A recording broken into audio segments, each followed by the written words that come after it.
Hello, my name is R.Gamoneda and today I'm gonna be your teacher.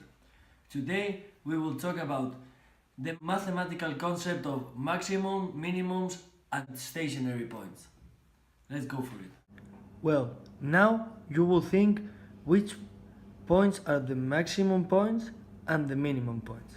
Well, the maximum and minimum points are those points in the domain of a function where it reaches its largest, meaning here, and its smallest values, meaning here.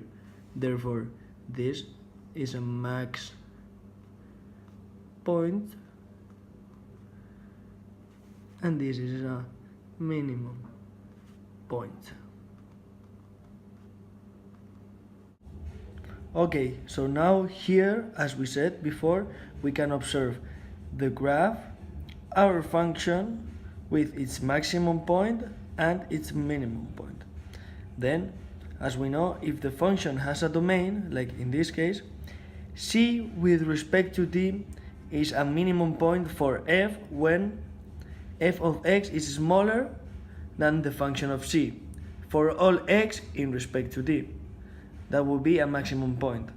Then, if d with respect to the domain is a minimum point for f, then the rule states that f of x must be bigger or equal for the function of d for all x in respect to the domain. Therefore, we can establish that if the value of c at f is strictly larger than any other part in d, it will be considered a strict maximum, and so vice versa. If the value of d at the function f is strictly smaller than any other point in the domain, then we will consider it a strict maximum. Then, furthermore, we can establish that f, as in any function with domain d,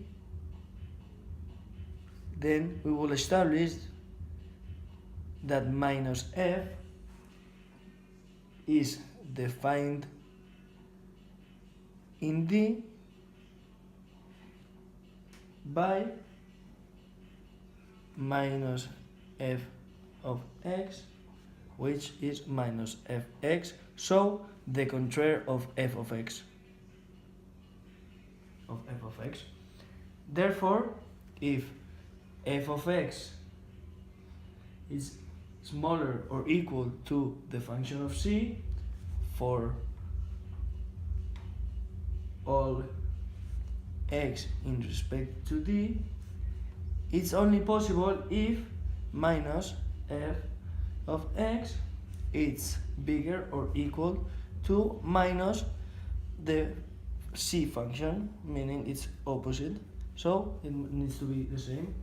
Then we can establish that c maximizes f in d if c minimizes minus f in d. This graph perfectly represents what I just explained you. Minus f of x is the exact same function but opposite, negative to the function, to the original function. Okay, so furthermore, we can observe a graph with a function f of x and its line a. If our function, the one that we have here, is a differentiable function that has a maximum, like in this case this one, and a minimum at an interior point in C in respect with its domain, then we can state that the tangent line of the function f of x is going to be parallel to its x-axis. Like we can observe over here, it's parallel to its x-axis. This is due to the fact that, as we know, the tangent line to the function f of x at the point x equals a is a line that just touches the graph, as we can observe here, that just touches the graph of the function at the point in question, and it's parallel to the graph at that exact point. Okay, so for us to understand in a better way the concept of minimums and maximums, let's do an example. Imagine that our function is f of x equals 3x squared minus 6x plus 5, and that x in terms of the points 0 and 3. That's what the function is. Then we know that this function is differentiable everywhere. So what we do is we do the first derivative. We do f prime of x, which equals 6x minus 6, which we realize that is 6 times x minus 1, and so we can establish that the point x minus 1, meaning the point x equals 1, is the only stationary point. And we need to know firstly the stationary points, as we have already said. Now, as we know, two of our candidates to be the extreme points are either 0 or 3, and in this case, as we found, also 1. We calculate the value of f at these 3 points, at 0, at 3, and at 1. And we find out that f of 0 equals 5, because 3 times 0 to the 2 minus 6 times 0 plus 5 equals 5. Then we observe that f of 3 equals 14, hence 3 times 3 squared minus 6 times 3 plus 5 equals 14. And finally we calculate f of 1, which equals 2. We will see it now. 3 times 2 power to the 2 minus 6 times 2 plus 5.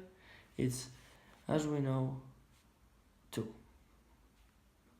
So what does this tell us? Okay, so this tells us that when x equals 3, then the point 14 is the maximum